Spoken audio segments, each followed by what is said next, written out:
ulungile uNkulunkulu wethu oyingcwele, ulungile ngcwele ka-Israyeli, ulungile nasekuseni, uNkulunkulu wethu onamandla wonke. Ithi enye imbongi, mbonge uNkulunkulu mphefumulo wami nakho konke okuphakathi kwami, makubonge igama lakhe lingcwele. Mbonge uJehova mphefumulo wami. Sisho njalo ekuseni, uNkulunkulu wethu ongcwele, umphefumulo wethu ubonga igama lakhe lingcwele. Umphefumulo wethu ubonga ubukhulu bakho, ubabaza ubukhulu bakho ekuseni.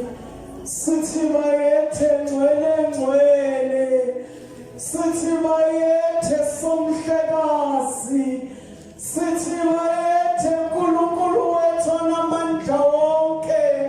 Waze wamuhle ekuseni, waze wabelazeke ekuseni. Bayethe ngcwele ngcwele, bayethe uNkulunkulu wethu onamandla wonke.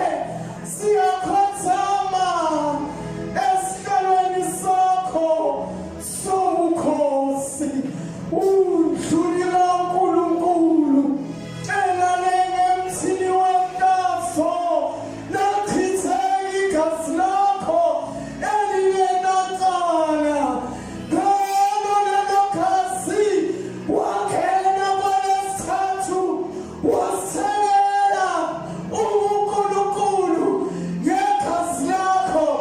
Sithi bayethe, bayethe, bayethe, ngcwele ngcwele, ngcwele ngcwele.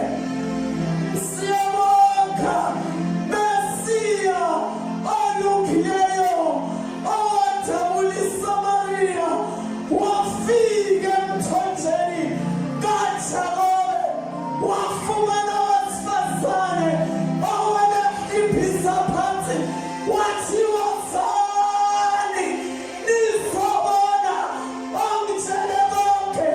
Kungeyena yini uMesiya? Sithi bayethe kuwe, bayethe ngcwele ngcwele, bayethe semhlakazi. uNkulunkulu omuhle, kuwena owehlisa imane ehlane. U-Israyeli wadla, wathola amandla, wazivulela indlela ngezinyawo zakhe elibhekise eKhanani. Bayethu izulu, bayethu yeSaleko. Kuwena uNkulunkulu owaphakanyiswa nguMoses esihlane, wathi naniyoyibheka le nyoka, bonke sebalungiwe, soze bafe. uNkulunkulu wethu onamandla wonke, kwathetha ukufa okwasekuqeda u-Israyeli esihlane. Sithi bayethe, nzulu yemfihlakalo, nzulu yesimanga. Engani uwe uNkulunkulu ongcwele, owafiphezela abapostoli e-upper room, wabaphuzisa iwayini elimnandi, maqede babhodla iswini esivutha amalakha omlilo. Sithi bayethe uyingcwele, bayethe uyesabelo. Nkhoni yamayomndeni wakwaJuda eyaphuhla eKhalvari, kwaba mnyama ezweni.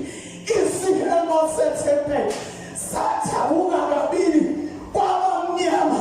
Wezwakala omunye athi, ngempela ube indodana kaNkulunkulu. Sithi bayethu izulu, bayethu izulu, bayethu izulu, bayethu isabelo. Ungcwele wena wethu, uyaphila, ufanele ukuthuyiswa, ufanele ukukhothelelwa. ukuba yethi uNkulunkulu owembetha amandla, uNkulunkulu ophinda amandla njengekho, ufanele ukuthunyiswa, ufanele ukukhothalelwa, uNkulunkulu